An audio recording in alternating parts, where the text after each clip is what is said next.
Hi everybody, I'm Kelly Heidbreder and this is Lenawee. We're taking a tour around Lenawee County to see some amazing things going on in our classrooms, and you're coming along with us. Sand Creek Elementary kids are student ambassadors. The Lenawee County Better Business Bureau protects you from get-rich-quick scams. And did you know that Addison Elementary has their own morning newscasts? Well, we'll check it out together. First, let's go to the Emergency Medical Technician class here at the LISD Tech Center. These students are learning how to save a life. Hello, my name is Hayden Ross, and I am here with the EMT class. We are doing Extrication Day. I am also here with a Adrian City Fire Department member, Captain Randy Groff. We are learning how to extricate patients from a vehicle. All this does is opens up, spreads, or it can actually squeeze back together, depending on what you want to do with it. Say you're trying to take the door off, and the tool's like this, and you're between the tool and the car's right here. You want to be on the outside. That way, if the tool starts going in, it's not going to pinch you between the tool and the door. No matter what you try to do, the tool is going to do all the work. If it starts moving on you, don't try and stop it, because you're not going to. Right now you can see him removing doors, but when we first approach a vehicle at an auto accident, we immediately look to see if the scene is safe. Is it leaking fuel? Is there wires down? The next step is we go right to the patient. We approach the vehicle from the front, make a rapport with the patient. First step is to try to get someone in the vehicle to hold a C-spine. While we're doing that is one of the guys will be going around the vehicle stabilizing the vehicle. You can see on this vehicle there's step chocks underneath in all four areas in front of the tires. And that stabilizes the vehicle. We'll put them underneath there. The vehicle will rest on them blocks, makes it very stable, will not roll around. Our next procedure will be to make access into the vehicle. We can do that a number of different ways. We may not even have to use jaws to open the door or any special tool. The door may be able to just open on its own. But we always try before we pry. Some of the tools they're using are hydraulic. There's like a hydraulic spreader. We have cutters that will cut through the steel. We actually remove the vehicle from around the patient. They're going to be taking these doors off. We'll take the roof of the vehicle off, and then we'll be able to take the victim out. We have a ram that goes out to 4 foot, and we use that to push the dash up, because a lot of times on a front end collision, like a head-on collision, the occupants, their legs will be trapped up under the dash. So we use that tool to roll the dash up so we can free their legs and extricate them out of the vehicle. Also, we're allowing the EMT students with proper turnout gear, such as Hayden has a jacket, he has a helmet, he has safety glasses, and proper hand protection. And then under the guidance of my crew and myself, we're allowing them to go up with the different tools and to experience that.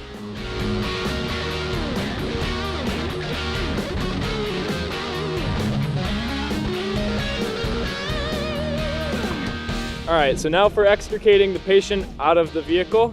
First, we would obviously have a firefighter holding inline stabilization to prevent further neck injury if there is a current one. And we would apply what we call a KED board to pretty much keep on the back. What it is, you put it behind them, and it's got a couple of straps that go under its thighs and then around him to maintain his stabilization. And then we would extricate him from there, and we would put him on a backboard and transport him. All right, I'm Hayden Ross. This is the EMT class, and we extricated a vehicle, and you're catching it in the classroom!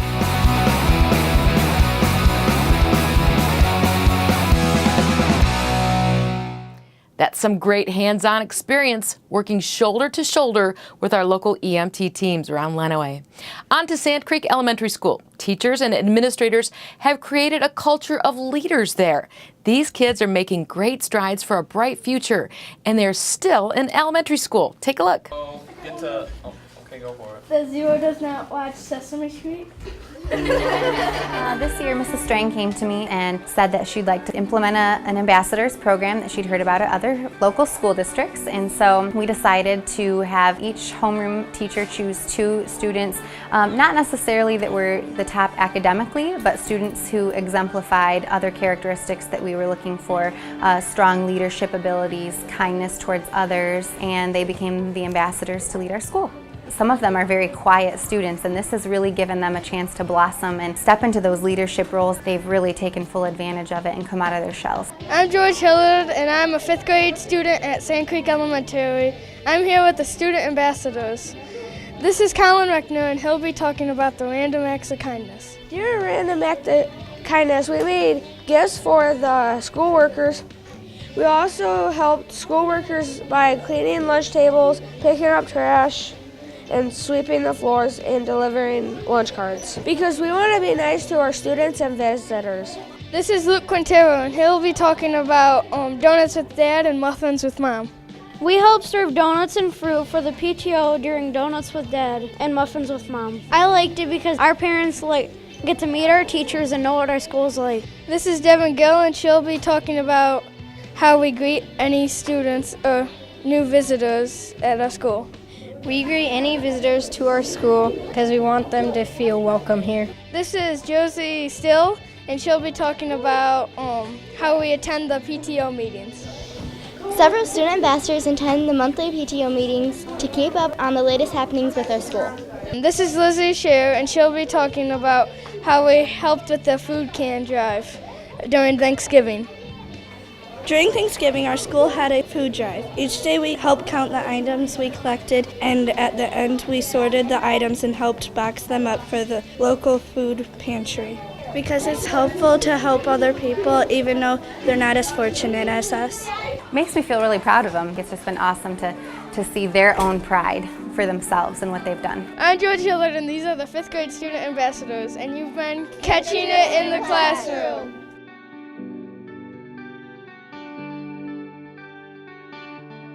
Fantastic program. Stay right there, everyone. When we come back, we'll meet some newscasters in Addison. I'm Woodsy Owl, and I'm here to tell you about a dirty word, pollution. Help Woodsy spread the word. Never be a dirty bird. Hoo-hoo. Don't paint or write on buildings. That's pollution. Give a hoot. Don't pollute. Never be a dirty bird. Hoo-hoo.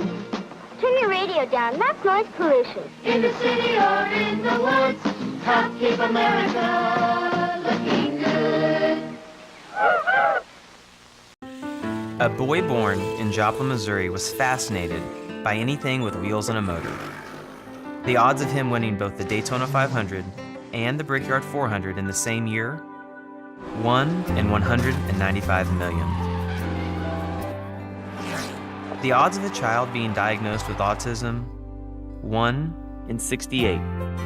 I'm Jamie McMurray, and my niece has autism. Learn more at autismspeaks.org/signs.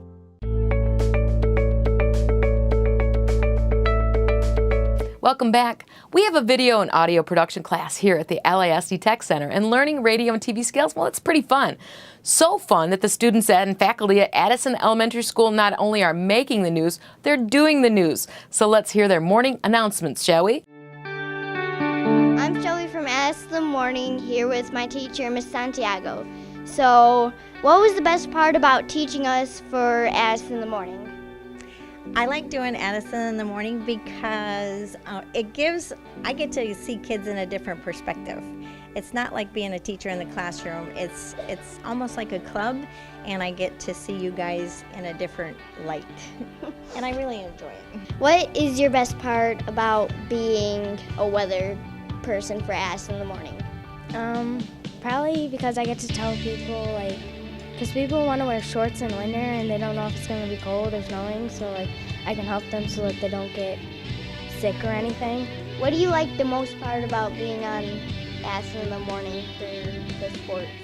Well, it's fun because you get to follow each team and see how they do throughout the season.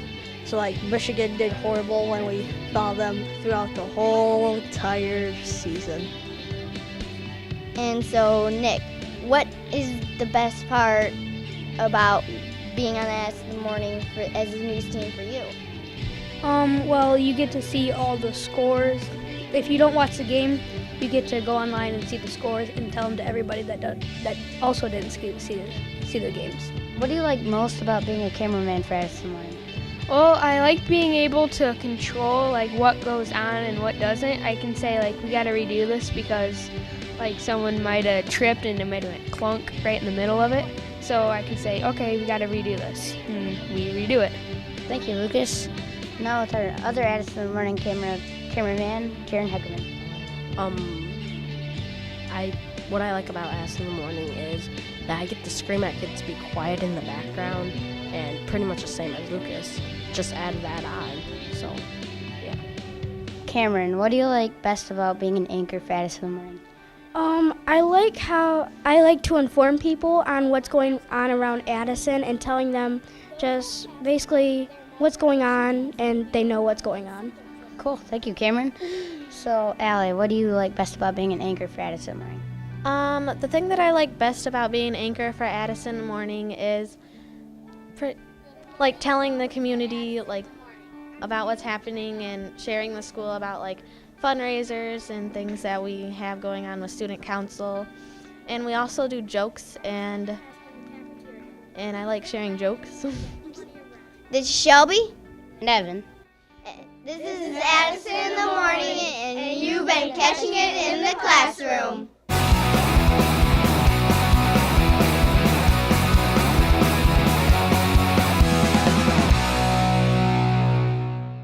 We sure have some budding news anchors in Addison.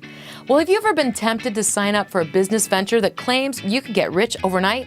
Well, then stop right there. The Lenawee Better Business Bureau has a warning for you right after this. If you want to be a parent, it doesn't matter how you play or even what you wear. You just need to be there. Thousands of teens in foster care don't need perfection. They just need you.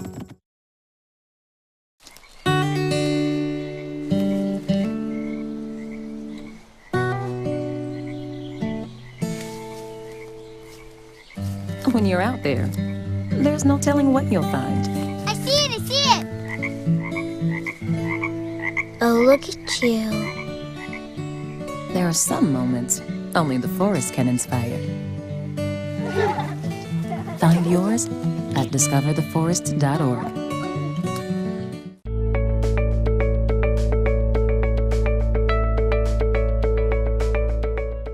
It would be nice to retire in style and take care of all of your family members, but don't get fooled by get-rich-quick scams. Let's let Dick Epstein of the Lenawee Better Business Bureau take it from here.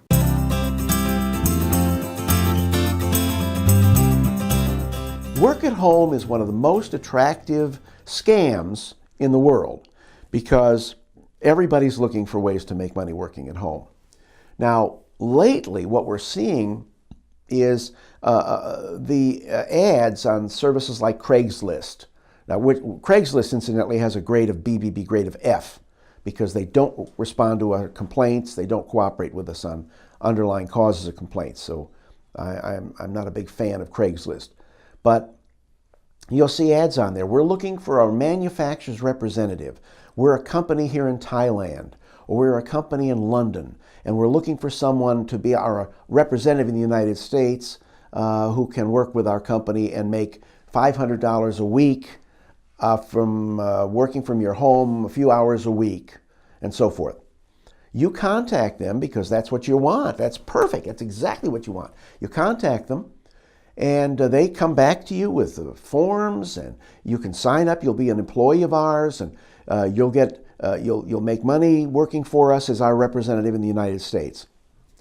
Well, there are several scams that this promotes. The first one is they'll tell you, we can't, our clients are in the United States, but they can't send the money to us in the Philippines. They can't send the money to us in Nigeria.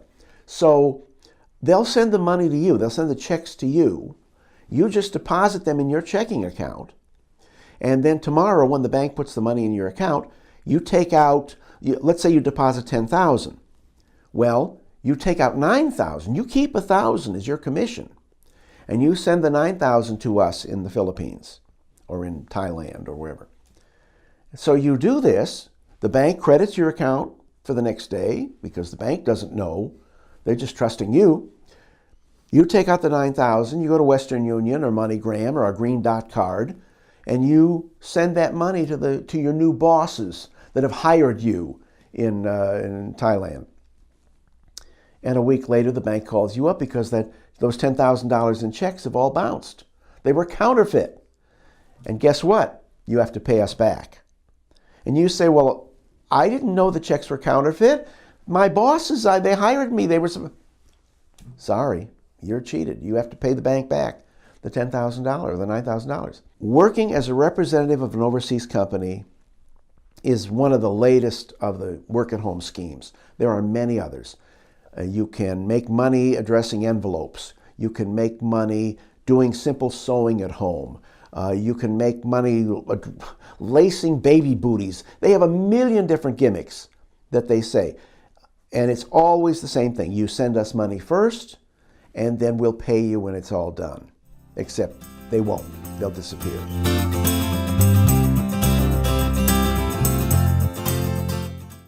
If you want to contact the Lenawee County Better Business Bureau, go to their website at bbb.org, or you can call them at 419-720-7188.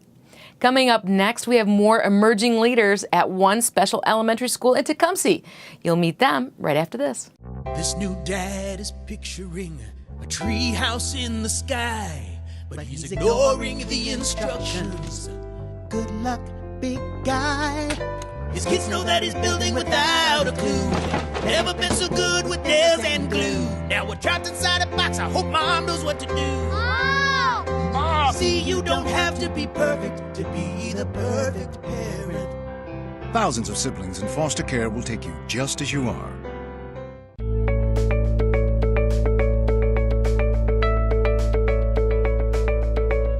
When you walk through the doors at Sutton Elementary School in Tecumseh, you're walking into a wonderful atmosphere that is creating kids that can think on their feet and lead the way. Let me introduce you to some of our future leaders at Sutton.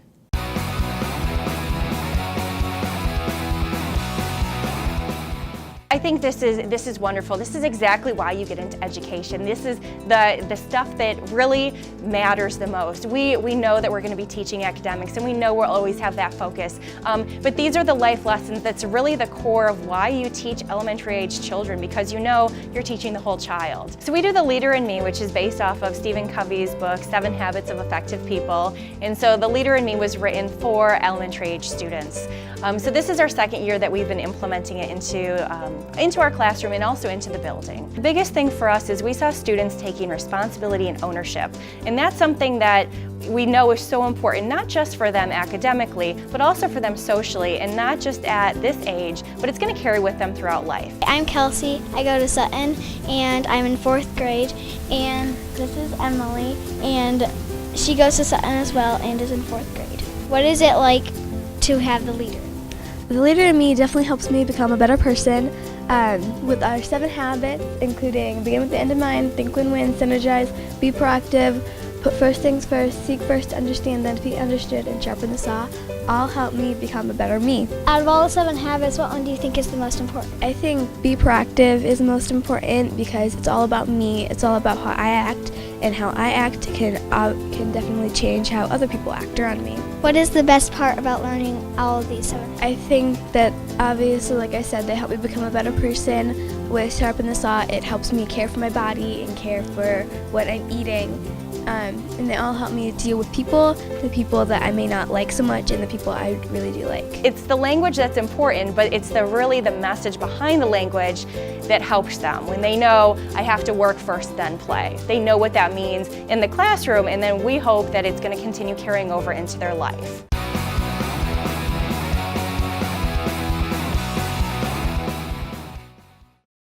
I love to see these kids really building some confidence. And we have some kids that are learning more about engineering here at the Tech Center. It's coming up right after this. Right, mi cariño. So like I said, everything I learned about cooking, I learned from Grandma's empanadas. Shall we go again? Yep. Mix the beef with the onions with the peppers with the paprika with the garlic with the oregano with the cumin. Got it? Got it. Throw in the olives, stir, season, stir again, pour out the flour, roll out the dough, make a circle, drop in a fistful of filling, fold over, press down, and ta-da! Most parenting is hard to do in just 2 minutes. But 2 minutes twice a day making sure they brush is easier, and it could help save them from a lifetime of tooth pain.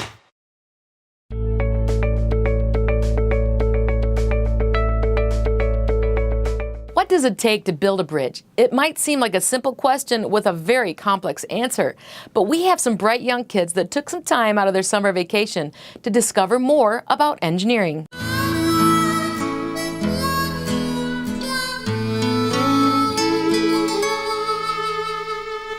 My name is Vincent Vargas. I'm here at the Discover Engineering class with Anna and Justin. So Justin, what have you been doing today? We started building our bridges today. When first we started building our balloon launchers, balloon racers, and we're finishing up our kites. Have you been having fun at this camp today? Yes, I have. I love engineering. It's fun. What has been your favorite part of this class so far? The straw rockets. Why did you choose this camp in particular out of all the camps that you could have chosen? My mom was a civil engineer, and I just wanted to see what engineering was like because I took the Seaside camp last year, and at the end of the week we went in and watched the engineering kids videos that they had made, and I saw like they had made marble roller coasters out of paper, and I think I saw them launch paper airplanes off the roof, so that was really fun. I thought I'd like to. So the first question is, what have the students been doing here today? Well, today we have been making balloon racers. We've been finishing up our kites, and we've built bridges to see how much weight they can carry. The most valuable thing that I've learned through teaching you is that hands-on experiences are much better than sitting and listening to lectures, and we have a lot of fun while we're making these projects. From this, I think that you can take away that you can do anything you put your mind to, that if you plan and try your best and retry, and even if you fail, you try again. That's what I wanted you to take away from this camp. I'm going to cut out this.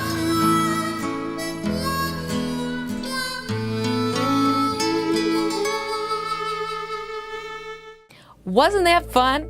Well, that's our show, and thanks for sharing time with us. If you see something amazing going on right here in Lenawee, we want to know about it. Email us at lisdtv@lisd.us. I'm your host, Kelly Heidbreder. Make it a great day, Lenawee.